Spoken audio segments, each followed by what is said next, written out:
And Life in the Public Eye with Ronda Rousey, plus an interview with Matt Brown. Don't miss it.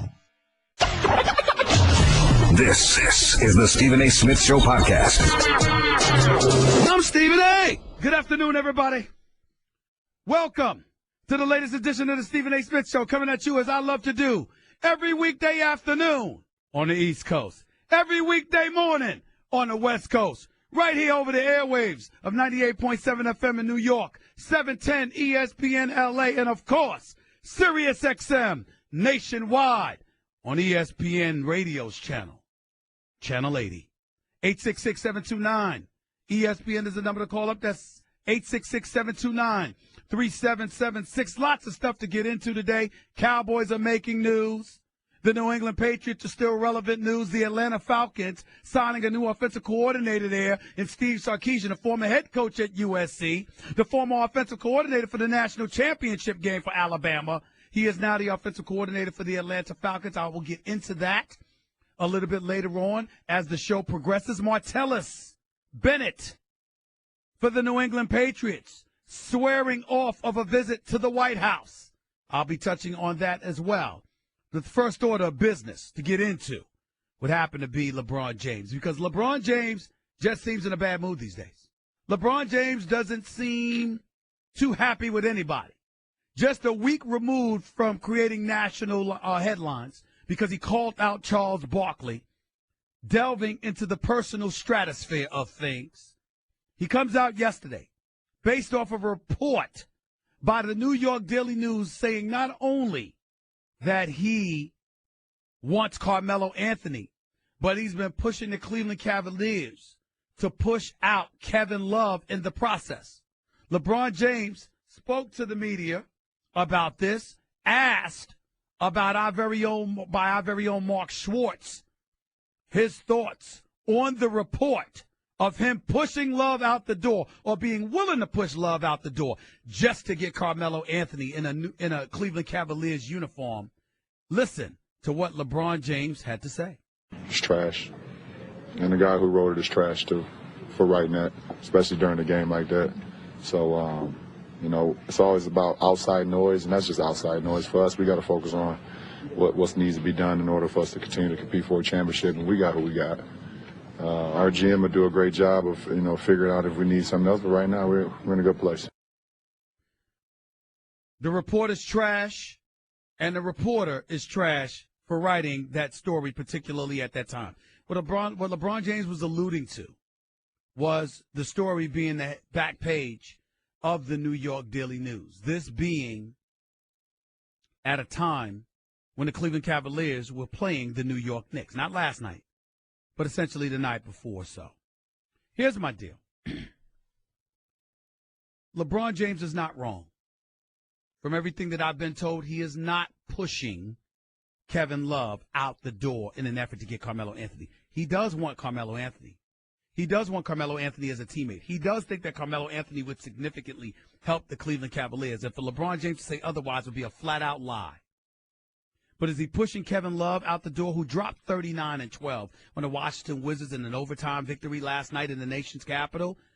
No, I would not go that far. LeBron James likes Kevin Love. And by the way, any of you who know Kevin Love, it's a lot to like about him. The brother can play. He can shoot. He can score. He can play. Don't think for 1 second that Kevin Love cannot play. He most certainly can. But do I think he's a better offensive player than Carmelo Anthony? No, I do not. And I listen to my colleagues like Tim Legler and others talk about he's a better fit for Cleveland than Carmelo Anthony. Let me say this to y'all, ladies and gentlemen. Kevin Love is a better fit until June. But once June arrives and you got to go up against the Splash Brothers with Draymond Green and Kevin Durant, he ain't a better fit then.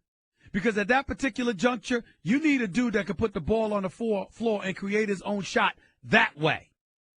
And I'm not so sure that that's Kevin Love.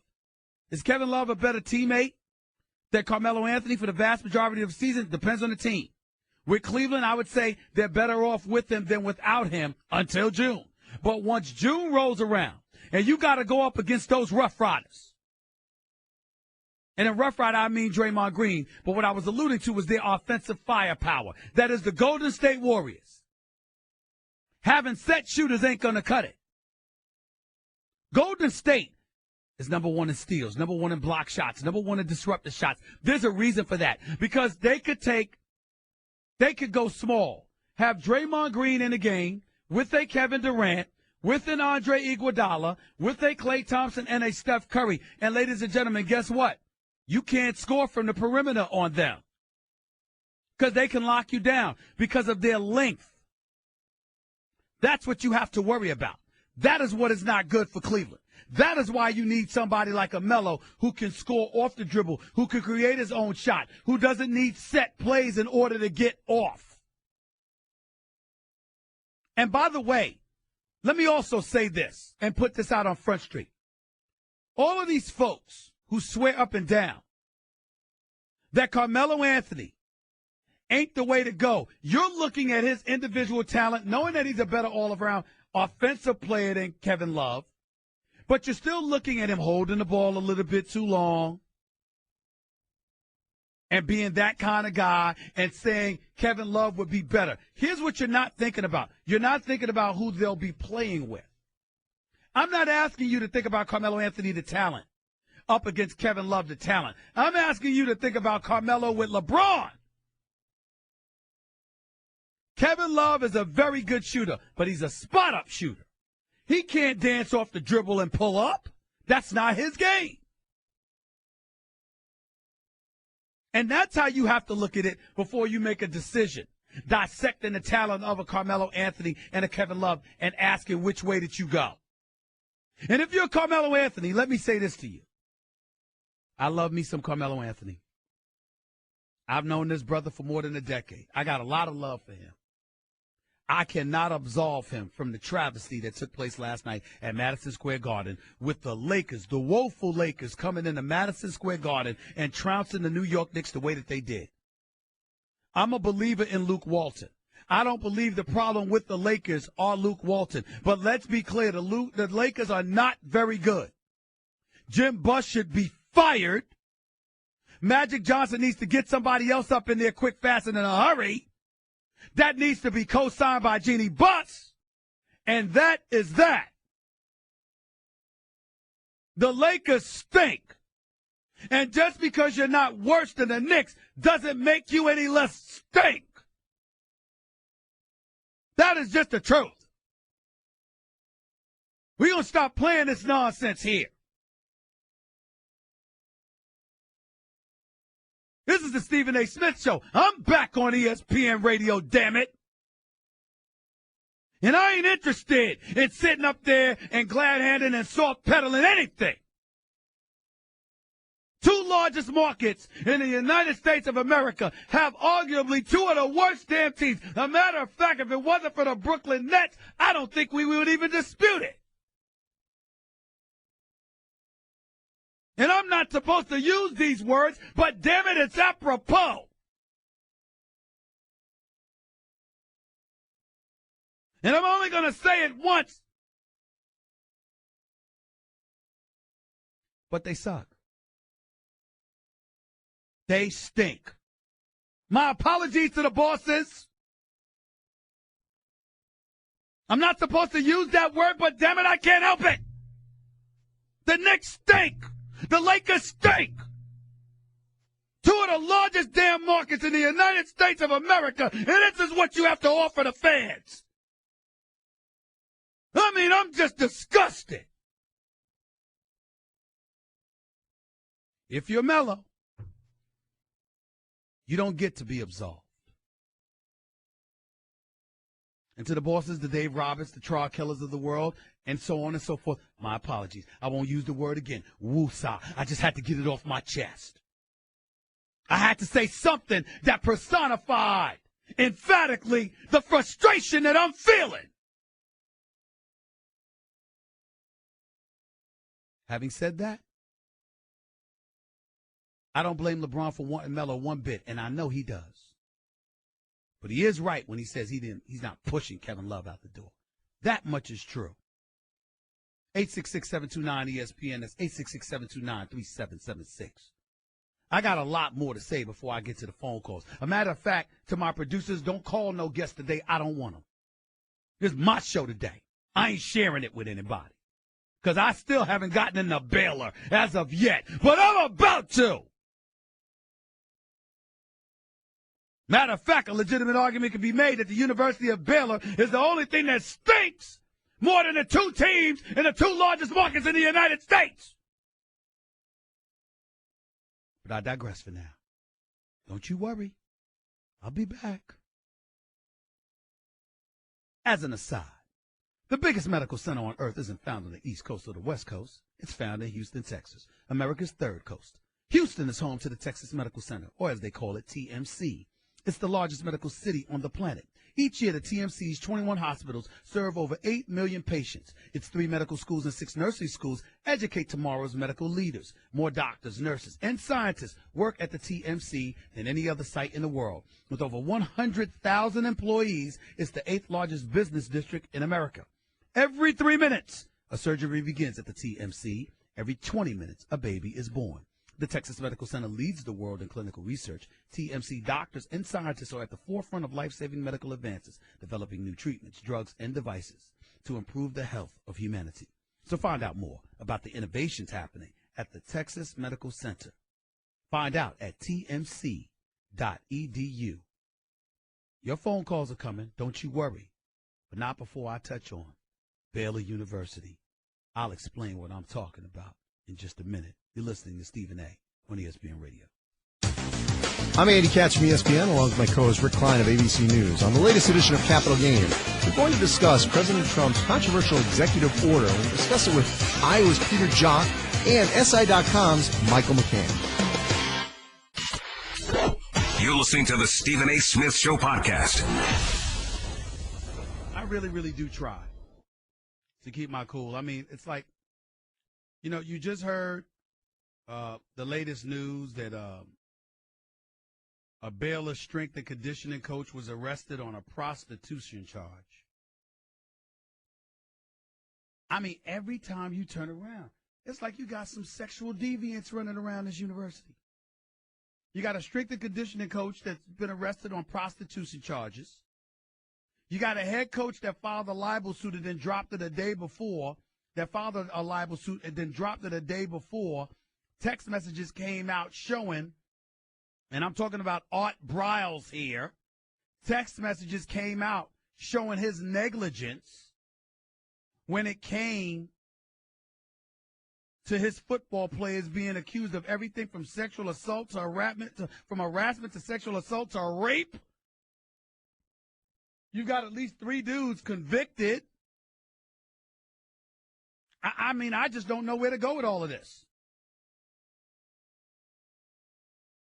Ladies and gentlemen, every day, approximately a month and a half ago, through the blessings of my bosses, of course, because I don't run the show. I'm just an integral part of First Take on ESPN every weekday from 10 a.m. to 12 noon East Coast time. We implemented a segment called Final Take. Max has done a few. Molly has done a couple, both fantastic. And, of course, I do a lot of them. It's my idea. And I took the liberty today of putting my thoughts in writing so I could express my disgust with what's going on at this university. This is about Baylor University. Before I even go any further, I would like y'all to listen to my final take on First Take this morning. Nuno, play that for me, please. I'd love to say we've been here before, but I'm not sure that we have. Of course, there are college programs that have deserved fines. Others have deserved suspensions. There have been sanctions that entail banishment from NCAA tournaments or bowl games. In the case of Penn State, pertaining to the Jerry Sandusky's child abuse scandal, the death penalty was warranted, in my opinion, but not handed down. And then there's the program at Baylor, a program evidently so corrupt, so vile, so corrosive, you actually find yourself contemplating what they say about cats, wishing they had 9 lives, just so it could suffer death 9 times over. Please don't think I'm exaggerating. I'm not playing. Consider these numbers according to numerous reports. There have been 125 reports of sexual assault or harassment at Baylor from 2011 to 2015, with the former Title IX coordinator at the school swearing the number may actually be higher. 19 football players have purportedly assaulted 17 women since 2011, according to Baylor Regents, with numbers continuing to climb. A February court filing bumped that number to 31 football players having committed 52 rapes. Accusations have ranged from harassment to rape. There have been indictments and convictions. An athletic director is gone. So is the school president. So is former coach Art Browse, who conveniently dropped his libel lawsuit against the university just one day before text messages were released showing his dereliction of duty. Oh, did I forget to mention attempts at manipulating law enforcement officials along the way, all for the sake of the football program? This screams death penalty, without question. With Sandusky and Penn State, as vile as that was, there appears to have been limited knowledge. In the case of Baylor, this is systemic. And if the NCAA can't do anything, fearing the same fate they suffered once having to settle with Penn State for the sanctions they handed down, fine. That ain't even necessary any longer. All that needs to be done is for every parent in the United States of America to stand up, speak loudly, collectively, and say, quote, there's no way in hell my daughter is ever going to Baylor. In the end, that's death in and of itself. Do I need to say it any better than that? How in God's name has Baylor not received a death penalty? Can somebody explain that to me? I mean, these are all reported. I mean, 60 Minutes Sports, Wall Street Journal, quotes from Baylor Regents and what they said to the Wall Street Journal. 5 football players accused of 8 or more instances of sexual assault since 2009. 19 football players had assaulted 17 women since 2011. The numbers continue to climb. A February court filing bumped that number to allegedly 31 football players committing at least 52 rapes between 2011 and 2014. I mean, are you kidding me? I mean, I thought Jerry Sandusky with his pedophile, disgusting self who should be thrown under the damn jail with the sodomites. I thought that dude was bad. I mean, what the hell is going on here? What is going on? This school should not be allowed to have a football program. Ladies and gentlemen, I don't think it's going far to say this. Based on these numbers and how it's being projected, am I right or wrong in saying this, Nuno or Jonathan? This comes across as a prison for women. I mean, it's like you there, you trapped. You got to be kidding me. This is supposed to be an institution of higher learning. By the way, am I right in saying, I got to double check this, Nuno, is this a Baptist school? I mean, one of the largest Baptist schools in the country? You got the nerve to associate yourself with religion with this kind of behavior?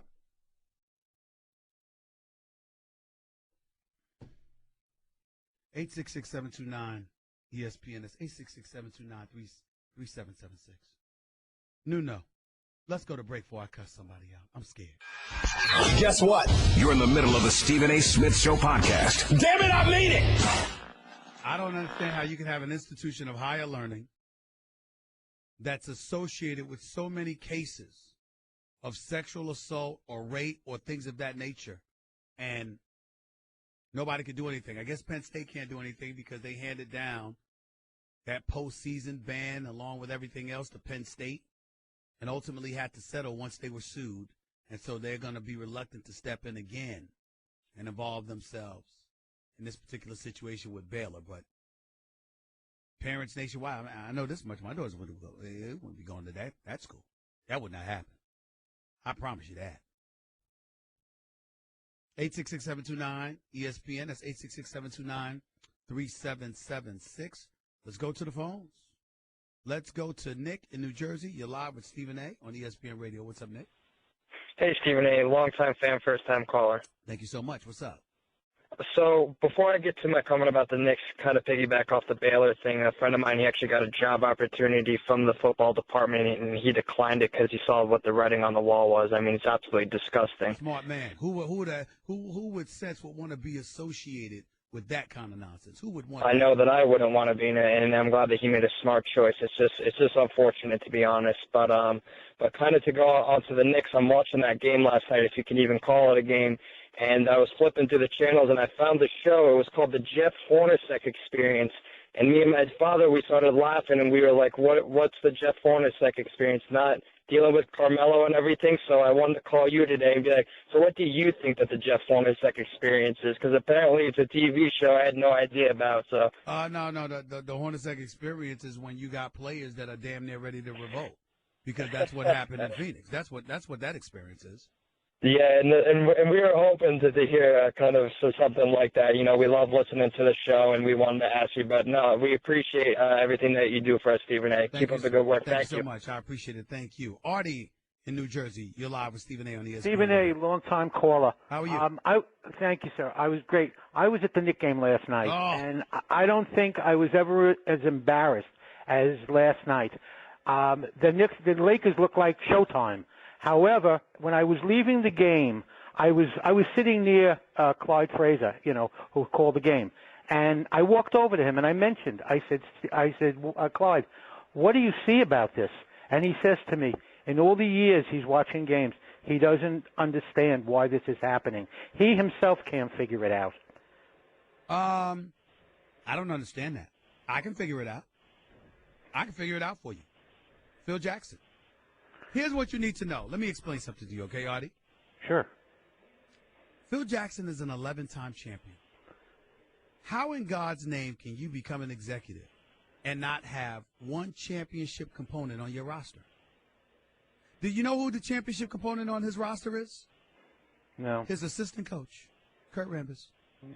That's it. Your head coach, no title. None of your players have a title. Not one. You have no one to look at the players and say, you want to win a title? This is what you have to do. You have no one but him. Think about that. What does that say about him? Nothing. There you go. Nothing at all. There you go. Thank you, sir. Thank you. Let's go to Carlton in Massachusetts. You're live at Stephen A. on ESPN Radio. What's up, buddy? How you doing? I'm doing okay. How are you? I'm great. Thank you for calling. What's up? Listen, the reason I like you, okay, and have followed you for the last several years on both your radio show and your television show is you report the truth. You and I may disagree on opinion from time to time. Correct. But you report the truth and then go from there. And that's necessary not only in sports, but politics, everything. I agree. Today, on your First Take show, you allowed Max Kellerman to spout Patriots propaganda over and over again, completely false. Okay, it impacts two discussions that have been going on the last. What did he say, Carlton? That was okay. false. Well, first off, the discussions it impacts is whether Tom Brady is greater than LeBron James or anybody else, and whether Tom Brady is more important to the Patriots' success than Bill Belichick or vice versa. So those are the two discussions it impacts. Wait a minute. But those are perspectives. You and I may disagree. No, I know. But they're perspectives. I know. Well, go ahead. The nonsense Max is spouting is that in Bill Belichick and Tom Brady's tenure at the Patriots, which both of them started in the year 2000, their tenures overlap perfectly with the New England Patriots, that without Tom Brady playing, the New England Patriots are 13-7. That's completely false. The New England Patriots, without Tom Brady playing, are 18-19 in Bill Belichick's tenure and Tom Brady's tenure. Max Kellerman conveniently leaves out 2000 when Bill Belichick, with the highest paid quarterback in the league, by the way, at the time, Drew Bledsoe. And Drew Bledsoe. They were 5-11 that year. The next year, in his first two games that Bledsoe started, before he got hurt and Brady started, they were 0-2. So they were 5-13. Well, with Bill Belichick heading up the team with the highest paid quarterback in the league. Okay. Let me stop you. Here's why I'm stopping you, Carlton. Couple of things.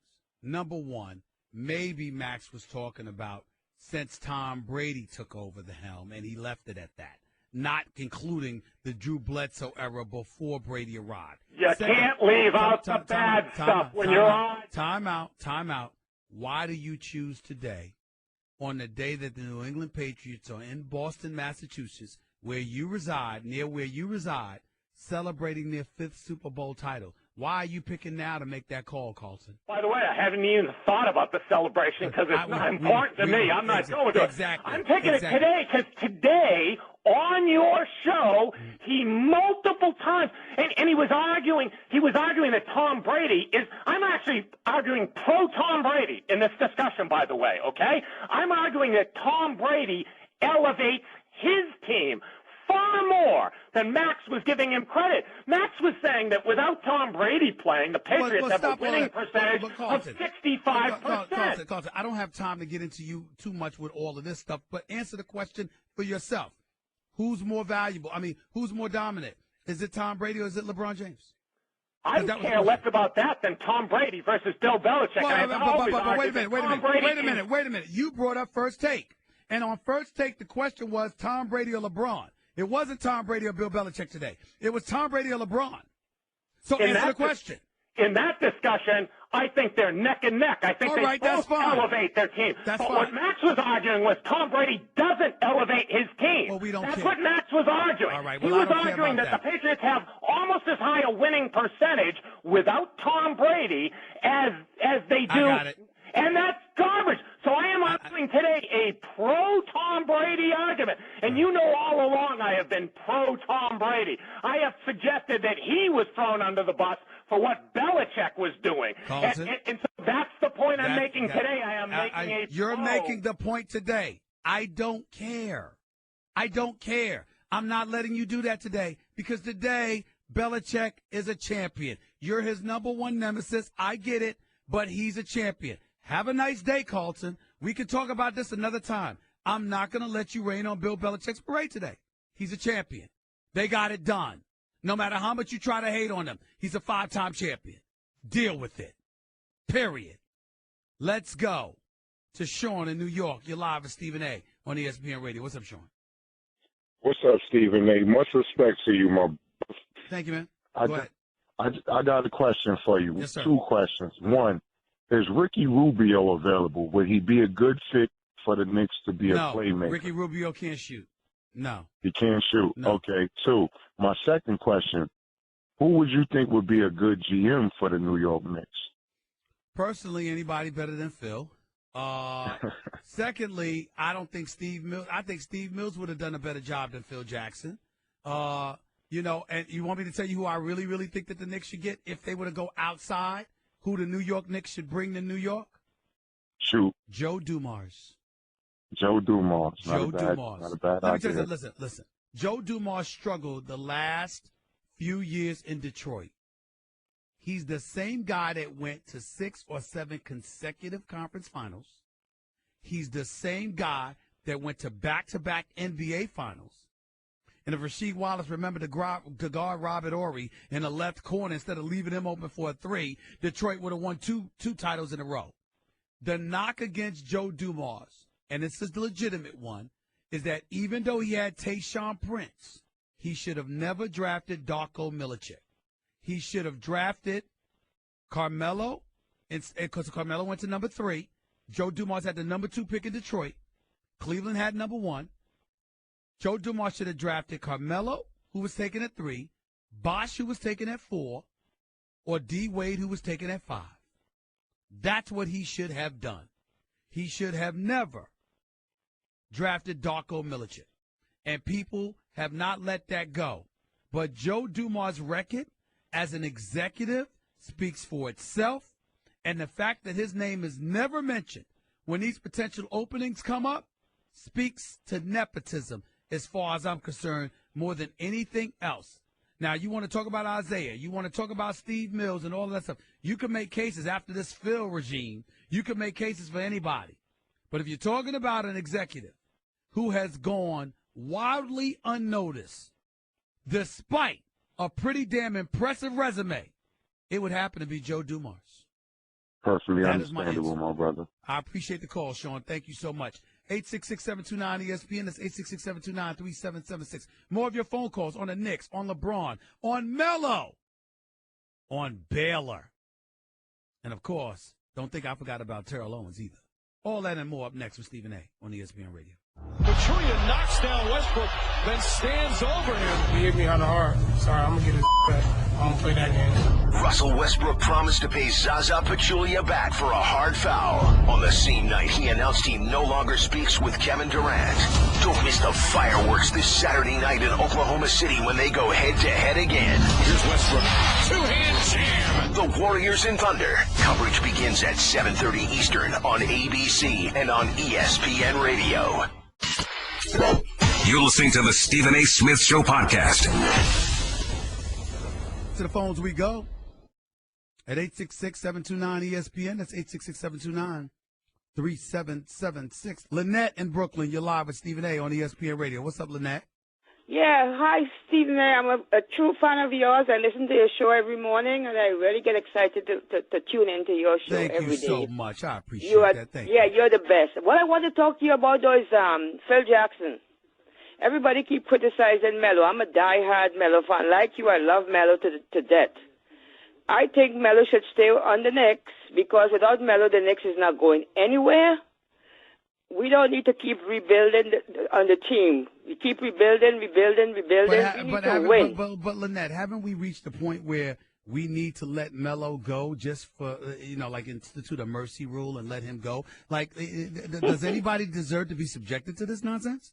No, well, I think if Melo really wants to leave, I will give him my blessings because I think Melo is really very great and he should really go on a team to get a ring. But I don't know if I think Melo really wanted to bring that ring to New York, and I think we should admire Melo just for being here because if I was him, I would run like hell from the team. It's not. There's no way that Carmelo Anthony should stay. And in the interest of full disclosure, he and I have gotten in many, many arguments over the last several years because I think that ever since Phil arrived, he should have asked out. He should have gotten the hell out of here. The second he could get his money, he should have gotten the hell out of here, period. He doesn't need to be here. Okay. So what about Phil Jackson? Do you think that don't you think he's a fly in the ointment here? Phil Jackson, to me, is asleep at the wheel. He never really wanted the job, and he's just taking the job because of the money. Phil Jackson doesn't want to put in the work. He doesn't want to be here. I firmly believe that. I think that's the problem. And he brought two losers here. And when I say here, I mean New York City. Yeah, right. New York, that's right.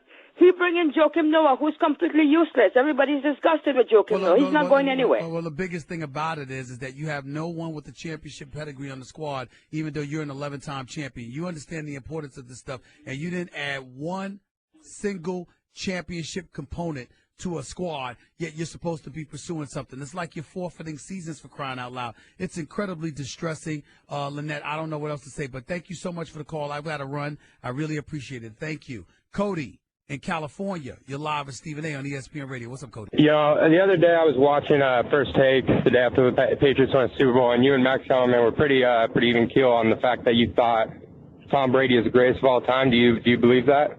I think Tom Brady has proven he's the greatest. I think Rodgers is the greatest talent, but at the same time, he hasn't accomplished what Tom Brady has accomplished, and I can't take that away from him. Tom Brady was absolutely sensational. That was a Joe Montana-esque drive to send it into overtime and then ultimately to win the game. I just can't deny him that level of praise. He deserves it. If you had to base it upon who is the greatest, just whatever you consider the greatest to be. I'm going to consider it Brady. I'm going to consider it Brady because Brady's a leader. Brady's a winner.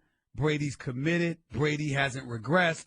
All of those different things. There's been no hiccups in the greatness of Tom Brady. Aaron Rodgers, I consider as a talent to be the greatest talent that I've ever seen. But we've seen great talent that hasn't materialized in the great results throughout sports history. Brady has the results. I'm giving the edge to Brady. Okay, so since we have seen that before, wouldn't you say that Aaron Rodgers it would be fair to say he is greater than Tom Brady for the fact that this has happened before plenty of times, in fact, where greatness has not translated into, multiple championships. I already explained my position. I already told you what I said. I said that Tom Brady has to be the greatest because he has the results to go along with his greatness, and Brady does not. But we can talk about this another day. I appreciate the call. Andre in Georgia, you're live with Stephen A. Real quick, Andre, go ahead. Hey, I got a quick question for you, Stephen A. Who do you pick between Brady and Montana as the GOAT? Brady now, after that drive. That was the finishing touch. I was waiting for something like that before I gave him that nod over Montana. He has it now. But, well, why not Montana since he's the one that has the flawless Super Bowl record? Well, I look at it from that perspective as well, but I think about longevity. Like, for example, Brady won his first Super Bowl 16 years ago. 16 years later, he's doing this. That counts, and that matters to me as well. Okay, so why don't they hold Brady to the same standard as LeBron regarding having a flawed record or whatever, but still being the greatest of all time? Because football is a different sport. And when you look at football, there's so many components that go into the success of a team. Whereas with basketball, you can have 2 stars on your team and run folks out of the gym, and you can become a champion. I appreciate the call, Dre. We got to get on out of here, but that's what it is. The basketball requires less in terms of personnel in order for a team to achieve success than football does. There's so many different components that go to a team. You could be great and you could still lose. Dan Marino is a testament to that. If Dan Marino was playing basketball, he'd have at least 1 championship. Hour number 2, up next. It's Stephen A. on ESPN Radio. That's just a sample of what you'll hear on the Stephen A. Smith Show. Weekdays at 1 p.m. Eastern on Sirius XM Channel 80 and the ESPN app. Russell Westbrook promised to pay Zaza Pachulia back for a hard foul. Plus, he faces ex-teammate Kevin Durant once again. The Warriors and Thunder. Saturday at 7:30 Eastern on ABC and on ESPN Radio. Hey, basketball fans, I'm George Sedano on the latest NBA Lockdown podcast. Amino Hassan and I take care of some family business, discuss LeBron versus Frank Isola, and Eric Spoelstra should be running for president. This is the Stephen A. Smith Show podcast. I'm Stephen A. Stephen A. Smith Show coming at you, as I love to do, on ESPN Radio. Every weekday on 98.7 FM, 710 ESPN LA, and, of course, Sirius XM, ESPN Radio, Channel 80. Number to call up, as always, is 866-729-ESPN. That's 866-729-3776. Lots of stuff to get into, lots of phone calls to get to. A couple of more items that I want to touch on. Number one, I think that Terrell Owens being omitted from the Hall of Fame is an absolute travesty. I think media members who shred their objectivity and implement their biases in the keeping somebody out of the Hall of Fame, like a Terrell Owens, I think they need to have their rights confiscated. Take it away from them.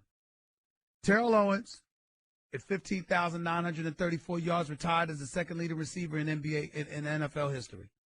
153 touchdowns, was either second or third in NFL history. This dude was clearly, from a numbers perspective, one of the top 3 receivers in the history of football. In the history of football. And you leave him out. That is a disgrace. Ladies and gentlemen, I've been a reporter for 24 years. Now, needless to say, I've got a soapbox. I've got this venue, this avenue, whether it be television or radio, to spew my venom and hostility if I so choose. And I swear to you, on the life of my mother, on the soul of my late brother, I have never, ever ignored someone's on-court or on-field production because of my personal animus towards them. It has never happened. It will never happen. I have an obligation to give you the truth. This is not my show. It's yours. First Take is yours. ESPN Radio is yours. SportsCenter is yours. You have a right to expect, not hope, expect that regardless of how I may feel about an individual, that I will be objective enough to tell the damn truth.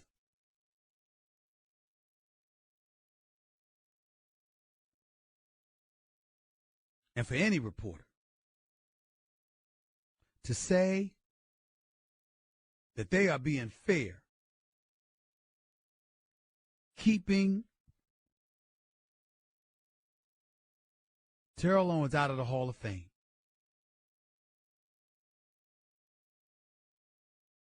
they lose all credibility.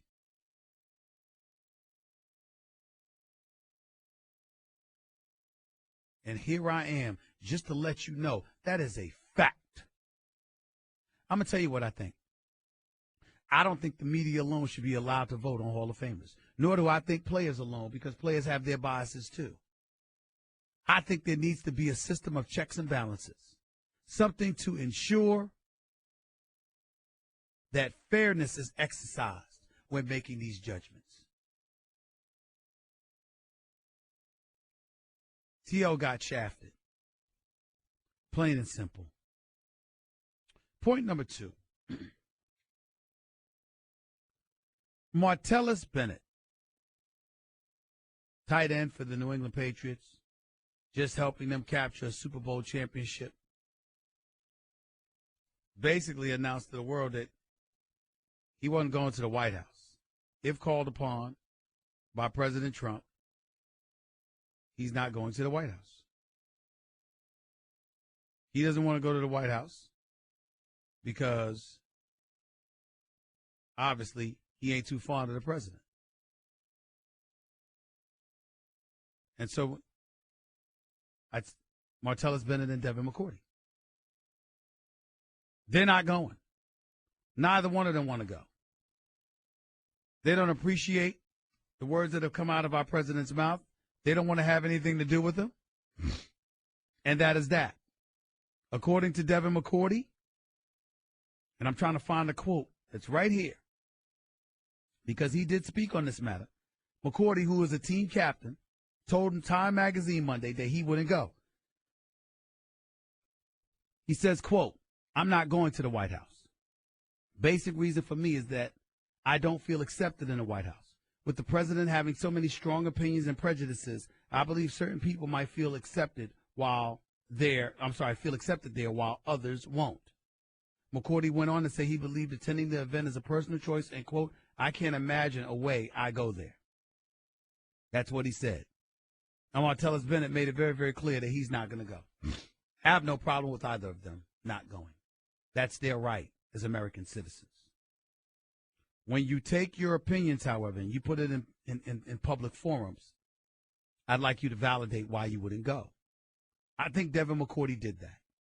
Because regardless of what some may agree or disagree, that's how a lot of folks feel about President Trump because of the way he conducted himself during the campaign. On immigration, on not immediately denouncing David Duke of the KKK, on the whole birther movement where he assisted in attempting to delegitimize the first African-American president in the history of this nation. There are people who feel very, very salty towards President Trump about that. Here's the difference between me and them. You have some guys that sit up there and say, hey, I'm not going. I want absolutely positively nothing to do with this man. But you know what would have impressed me? If Bennett and McCourty decided to actually go to the White House, if indeed invited by Trump, which no doubt will occur. If they were invited to the White House, what would impress me is if they showed up just to ask President Trump how far along is he with his agenda to help African Americans like he swore he was going to do.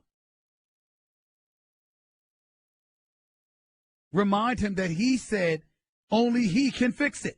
Remember when he said that? Remember when he said to the African American community, what the hell else do you have to lose? To me, why not show up and ask him those questions? Steve Harvey when he decided to go to the White House, when he decided to go to the Trump Hotel, come out those golden elevators, you know what the real problem with that was? That Steve Harvey didn't inform his listeners. They didn't know until he got off the elevators. You communicate with them every morning. He should have told them. Yes, that is true. But don't tell me his heart wasn't in the right place. Steve Harvey does a lot of stuff within the community. He's a part of the Disney Dreamers Academy, which gives out scholarships and helps educate inner city youth. I'm a part of the Disney Dreamers Academy. I know this. He just should have told his listeners, that's all. But instead of Jim Brown and Ray Lewis going there to see what the president is willing to do to help the inner city communities and disenfranchised communities throughout our nation. Why would you not listen to the commander-in-chief if he wants to talk to you about those issues? What sense does that make? Because of the way he conducted himself during the campaign, can't you decry and lament and excoriate for how he conducted himself during the campaign, but still show a willingness to listen to him? When he's talking about bettering your community, what's the problem with that? I don't understand it. I don't get it. What's the problem? Just something I think folks should consider. 866-729-ESPN is the number to call up. It's 866-729-3776. Back with your phone calls and more in a minute. This is the Stephen A. Smith Show.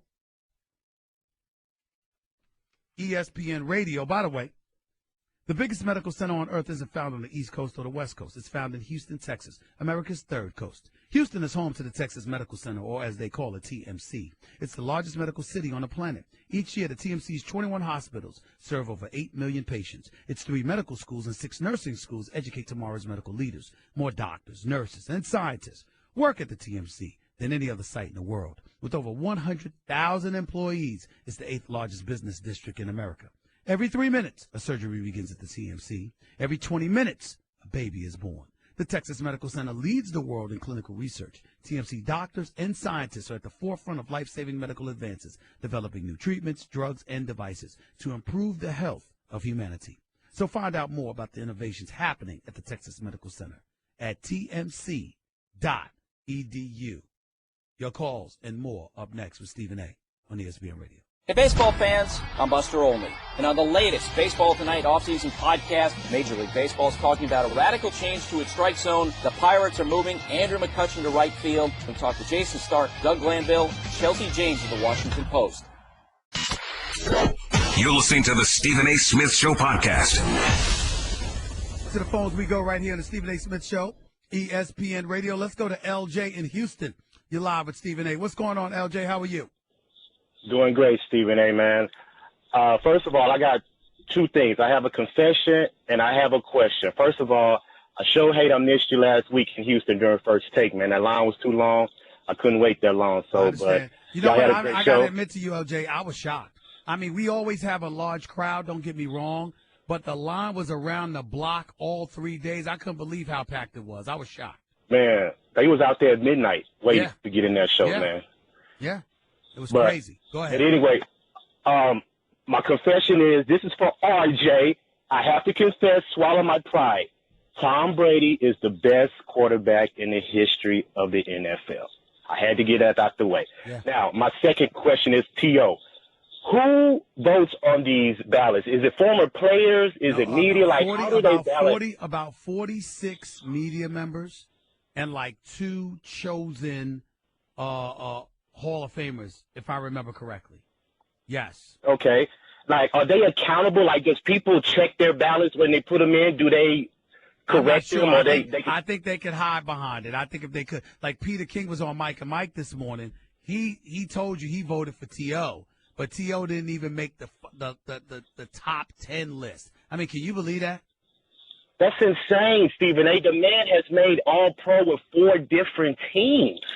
Like, I don't understand what is keeping this man out the Hall of Fame. He must have rubbed somebody the wrong way. Of course he did. Of course he rubbed somebody the wrong way, but that should play no role in it whatsoever. Whatsoever. All right? Now, here's what it is. The Pro Football Hall of Fame has a 48-person selection committee, and they're charged with the vital task of continuing to be sure that new enshrinees are the finest the game has produced. I'm reading from their website here, okay?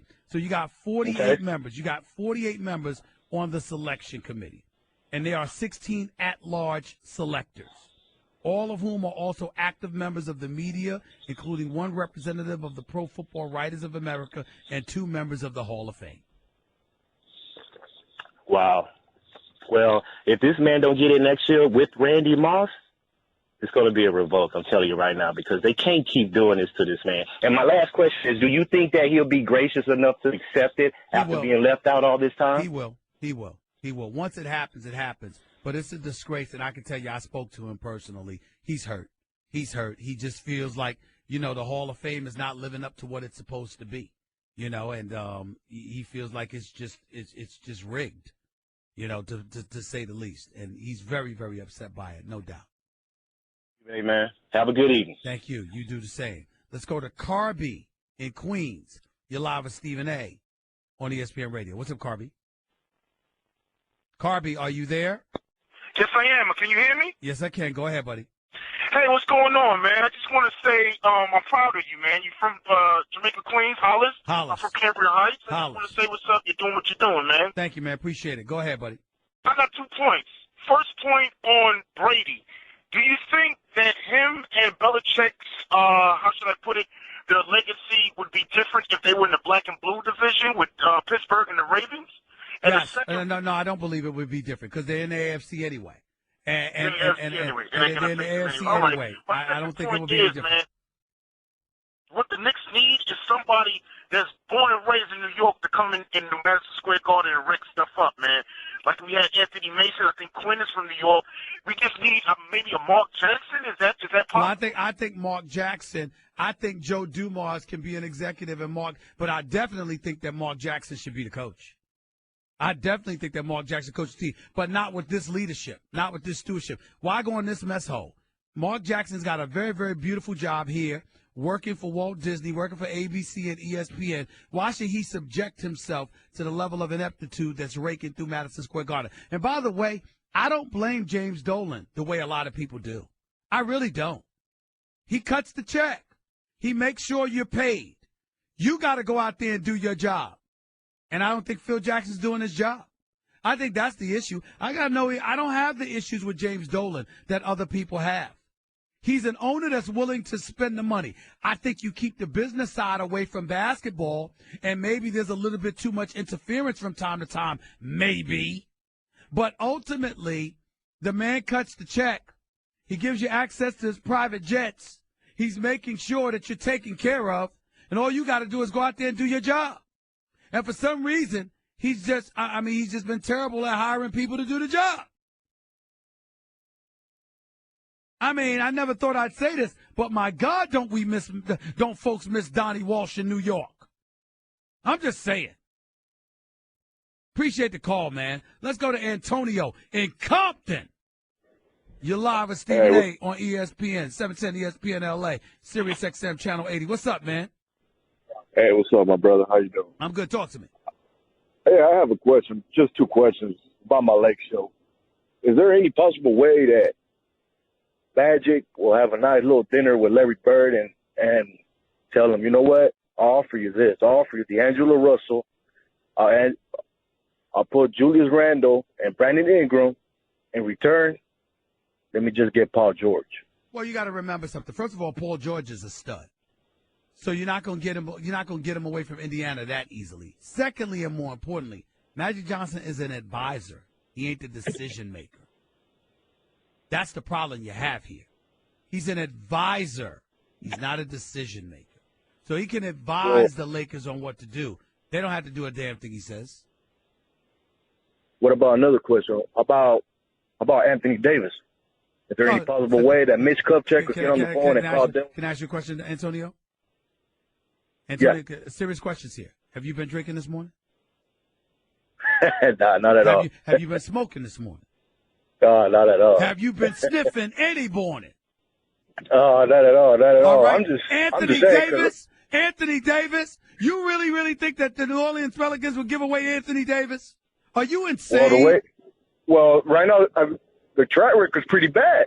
It's pretty bad. They're just like the Lakers right now. They're probably at least about, 5 to 10 wins above the Lakers. Antonio Davis is one of the greatest players in the game. Top 5 easily. Arguably top 3. He's 6'10", with a J and a handle, with a back-to-the-basket and a face-up game, who can also defend, block shots, and averages 27 and 12. Are you insane? Oh, no, not at all. I'm just saying, because right now my team, we're pretty bad off. I understand it's terrible. I understand it's terrible, but that don't mean you don't have a license to make sense. I mean, what the hell is the matter with you? Anthony Davis? Please. That is franchise-altering right there. Anthony Davis right now, sir, is averaging 27.9 points, 12.2 rebounds, shooting 50% from the field. He's 6'10", 250, can run the floor, can finish with his back to the basket or facing up, can shoot J's or take it to the hole. This dude is one of the elite players in the world. And you brought up D'Angelo Russell and Nick Young or somebody to give away for him. Antonio, have a nice day, man. Don't tell the fellas in Compton you called me to make that kind of suggestion. They'll swipe your basketball card. More of the Stephen A. Smith Show on ESPN Radio in a minute. Guess what? You're in the middle of the Stephen A. Smith Show podcast. Damn it, I mean it! I got to admit, I'm kind of shocked at what I'm about to tell you. I really, really, really, really, really am. I mean, this was some bad stuff going on. On January 13th, the Miami Heat lost to the Milwaukee Bucks. They were on a 4-game losing streak, and their record was 11-30. Ever since then, the Miami Heat, without Dwayne Wade,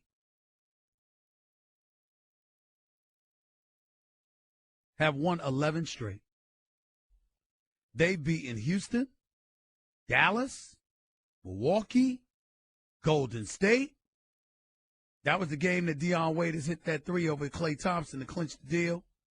Brooklyn, Chicago, Detroit, Brooklyn again, Atlanta, the 76ers, and last night, the Minnesota Timberwolves. That began the first of a 4-game road trip, Minnesota, Milwaukee, Brooklyn, and Philadelphia. It is not inconceivable that the Miami Heat can end up on a 15-game winning streak. It's not inconceivable. Orlando would be the 16th at home. Then they'd be on the road to Houston on February 15th. They'd lose that game if they won all the next 5. But I got to give it to them. Eric Spoelstra, Pat Riley, Hassan Whiteside is averaging 17 and 14. Goran Dragic is shooting like 48% from the field, 45% for three-point range. He's averaging 20 a night. Then you've got Deion Waiters, who's showing up, giving you 15 a game. I got to admit, this is impressive. Got to give love where it's due. Back to the phones we go as I'm looking at the TV screen, watching the New England Patriots enjoy their parade. They jamming. It's cold out there. It's raining, but they jamming anyway. Martellus Bennett is on top of one of the buses jamming. Speaking of him, let's go to David in Michigan. You're live with Stephen A. on ESPN Radio. What's up, David? What's going on, Stephen A.? Talk to me. What's up? So my question is about Bennett's contract. He's a free agent. It's coming off season. Yes. And a little worried about his comment that, they overpay Super Bowl champions. Yes. Do you think he's going to go somewhere else, or do you think he's going to stay with New England? It's possible. It's football, and they want their money. And he's a conscientious brother, no doubt. It all depends on the priorities. And it all depends on how much money is put out there. Do I think he would go to play somebody if they paid him more? Yes, but it would have to be much more. I don't think that You know, if somebody offered him $11 million and New England offered him $10 million, he'd leave New England because he's in a winning situation with the greatest quarterback in history. But I do believe if they blow him away with money that New England doesn't come close to, he would leave. Yes, he would. And he'd be right to do so because in the sport of football, that's how you do it. All right. Thank you. Let's go to Rakesh in Seattle. You're live with Stephen A. on ESPN Radio. What's up, Rakesh? Buddy, I have to tell you one crazy thing, my friend. As I was watching the most unprecedented, craziest Super Bowl I've ever seen in my life, my friend. Yesterday, I couldn't call you, but today I have to tell you, my friend, it was absolutely remarkable, my friend. But I was wearing a custom-made shirt, 2018 Dallas Cowboys Super Bowl champions with my cowboy hat, cowboy boot. But when I got to sleep that night, my friend, I woke up sweating bullets. You know why? I saw, my friend, the Cowboys and New England Patriots. We were winning 28-3 halftime. I was dancing with my cowboy hat, cowboy boot, everything mellow, everything good. And then the evil Tom Brady, he coming back, and Bill Belichick, same thing with him. They do the exact same comeback as Falcons, my friend. And then, oh my goodness, it was a terrible nightmare, my friend. And I know a scenario like that would make you very happy, would it not? Of course it would. That's why I'm sitting here laughing. The thought of the Dallas Cowboys bringing you that level of misery pleased me very, very much. But, my friend, the Falcons, it must be terrible to be Atlanta Falcon fan. I mean, this is a loss. If that happened to my Cowboys, I would be stressed out. I would be so depressed for weeks on end, my friend. That's true. It would be truly terrible. No question about it. It's a devastating loss for the Atlanta Falcons to have a 28-3 lead, to give up 31 unanswered points, to watch Tom Brady pick them apart the way that he did. There's no question that's devastating on so many levels. You're absolutely right. But it happens, and Atlanta's good enough to be right back next year. We'll see what they do. I appreciate the call. Let's go to Kyle in New Jersey. You're live with Stephen A. on ESPN Radio. What's up, Kyle? How you doing, Stephen A? Talk to me, man. I'm a Patriots fan, very happy with the result. Never doubted number 12, you know.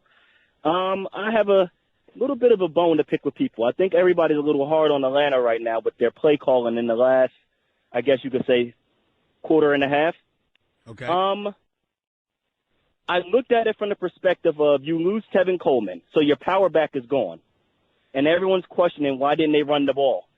They ran the same toss play maybe about four or five times with Devontae Freeman. Okay. Why risk losing yards or being pushed out of bounds to where the clock is going to stop? No, first of all, that's inaccurate. You don't have to worry about being pushed out of bounds because you can simply go down and stay in bounds. Keep the clock running, make them use up a timeout. That's number one. Number two, no matter how many yards you would potentially lose running the football, it wasn't going to be as much as the 12-yard sack. That, you know, the sack that cost you 12 yards when Matt Ryan took that sack.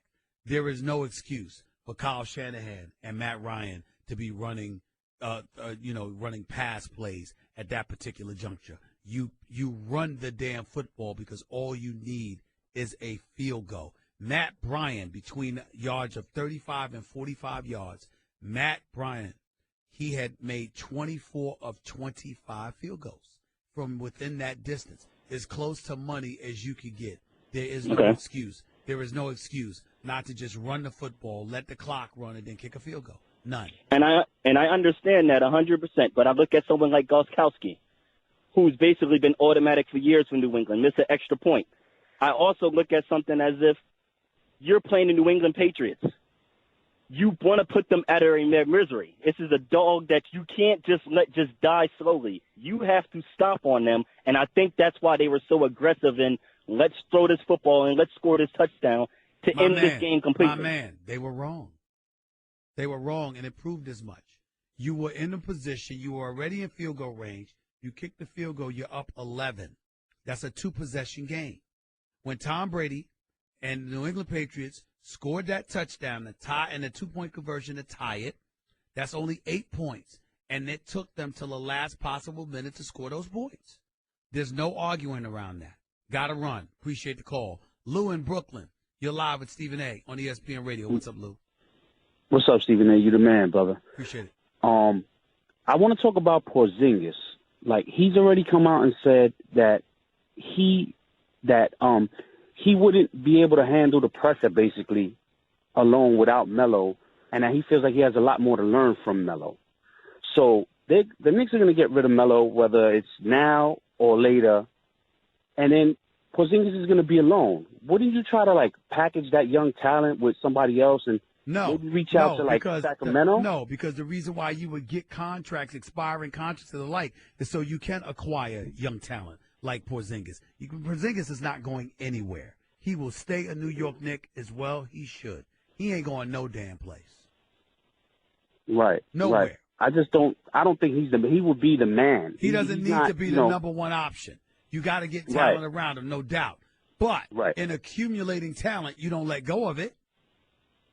True. Not the young talent you have. You keep that and you add Knicks, to it. Coming up, when I was coming up, the Knicks, they had, like, tough guys. And I know the game is different now. It's much different, bro. It's they just need, like, I don't see, they need a Draymond Green. Oh, stop it. Somebody. They need everything. They need everything. You lost me there. They need everything, Lou. Everything. They need new ball boys. They need new doctors. They need new masseuse. They need new massage therapy. They need new, they need everything. Everything. Everything. The only thing the Knicks don't need new is security at the Garden. All those people are good people. That's it. Everything else they need. Everything. 866-729-ESPN. That's 866-729-3776. Your calls to close out the show. Plus, there's a new coach in Atlanta. I'll explain in a minute. It's Stephen A. on ESPN Radio. Pachulia knocks down Westbrook, then stands over him. He hit me on the heart. Sorry, I'm going to get his back. I don't play that game. Russell Westbrook promised to pay Zaza Pachulia back for a hard foul. On the same night, he announced he no longer speaks with Kevin Durant. Don't miss the fireworks this Saturday night in Oklahoma City when they go head-to-head again. Here's Westbrook. Two-hand jam. The Warriors and Thunder. Coverage begins at 7:30 Eastern on ABC and on ESPN Radio. You're listening to the Stephen A. Smith Show podcast. Tell y'all something. There are some people in this world that are really, really, really, really, really, really lucky. I mean, I'm serious. Because I don't know if y'all heard the news, but Steve Sarkisian, former coach, head coach for the USC Trojans, the offensive coordinator for Alabama for just one game, which was a national championship game in which they lost. This dude is now the new offensive coordinator for the Atlanta Falcons. Now keep in mind, Sarkisian's only NFL experience was in 2004 as the Raiders quarterback coach under Lane Kiffin. Now, he replaced Lane Kiffin at USC. One of 3 times he replaced Kiffin. But he had a battle with alcoholism, for which he entered rehab treatment. But if you remember, the end of his days there wasn't very pretty. He was inebriated at a rally, embarrassed the university in that regard. And that's what this comes down to. Got to remember it. Let's call it like it is, right? Got to remember, Nick Saban hired Sarkisian to be an offensive analyst on Alabama's support staff.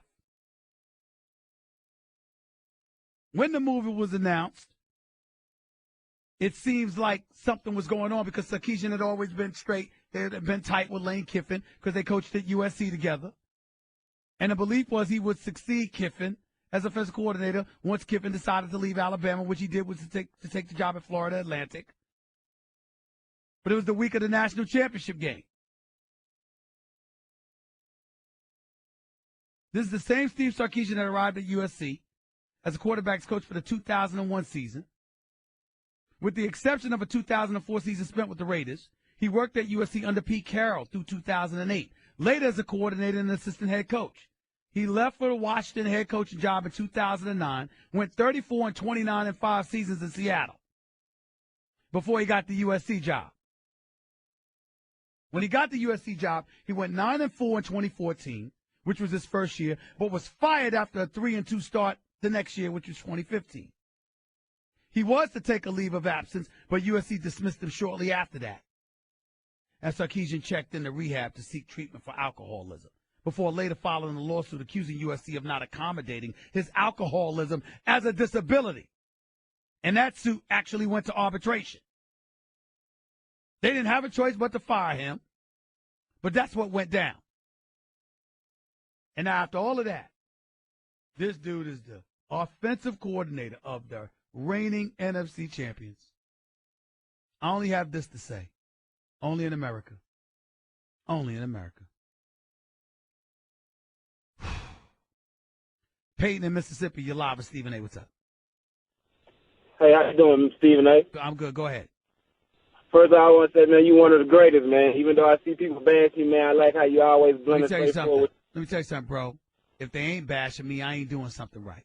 What I do for a living on television and radio, they supposed to bash you. That's what makes them feel special. Let them keep it coming. They can kick rocks. I don't give a damn who bashes me. Let's get it on. Now go ahead. Okay. All right. So you ever feel like Tom Brady will ever get past the asterisk? Like, everyone always, like, loves to hate him. Me, I'm a Brady fan because I love the way he comes back and he always shows composure. But people always talk about the Tuck rule. Even though he was a rookie, you know, and he wasn't proven at the time, so he really didn't have anything to do with it. Then they talk about Spygate, the Flakegate. When he's like the only person that's getting charged, you never hear people bash Belichick or the ball boys. Man, it's always Brady. It's always like I got you. This ain't the day to call about that, though, Peyton. I appreciate the call, and I thank you. But ain't nobody bashing Brady today. Not after that performance in the Super Bowl on Sunday. This is the wrong day to call about somebody Brady bashing. Ain't nobody Brady bashing. We all know that he deserves the praise he's received. Let's go to Ty in Texas. You're live with Stephen A. on ESPN Radio. Real quick, Ty, go ahead. Hey, real quick, Stephen A. Love your show. I just want to talk to you a little bit about what's the difference in you having a problem with Marty Bennett and Devin McCourty. You don't have a problem with them not going to the White House, but you kind of ripped Brady a couple years back when he said he had another commitment. Only difference is he really didn't explain himself. Exactly, and that's exactly what I called him out about. I said, if you ain't going to show up, tell us. Don't sit up there and lie and make up a weak excuse. I said, tell us. Now, these guys came out. Not a weak excuse. Whoa. You asked me a question, damn it. I'm giving you the answer. I answered your question. The question was, why did I have a problem with Brady? Martellus Bennett and Devin McCourty told us exactly why they're not going. In the case of Tom Brady, he never did. And I said, if you're not going to show up, be man enough to tell us why. That's what I said. And I stand by that. Real quick. I think your words were respect the office, right? Yes. So it doesn't matter. No. It doesn't. It does matter because you came up with an excuse, said you had a previous commitment and then you showed up at the practice facility in New England, and it was clear that you didn't have a previous commitment, and you lied. That's what I called him out on. I didn't call him out on. Yeah, he has a right not to go, but you do respect the office. But at the same time, the office has to respect the American people and you. These individuals for the Patriots that aren't showing up are swearing that there's a president that doesn't respect the office enough to conduct himself properly. That certainly wasn't the case with President Obama. But we can get into that more. I'm not hiding. I'll be back tomorrow. Talk to you 22 hours from now. It's Stephen A. on ESPN Radio. That's just a sample of what you'll hear on the Stephen A. Smith Show. Weekdays at 1 p.m. Eastern on Sirius XM Channel 80 and the ESPN app. Russell Westbrook promised to pay Zaza Pachulia back for a hard foul. Plus, he faces ex-teammate Kevin Durant once again.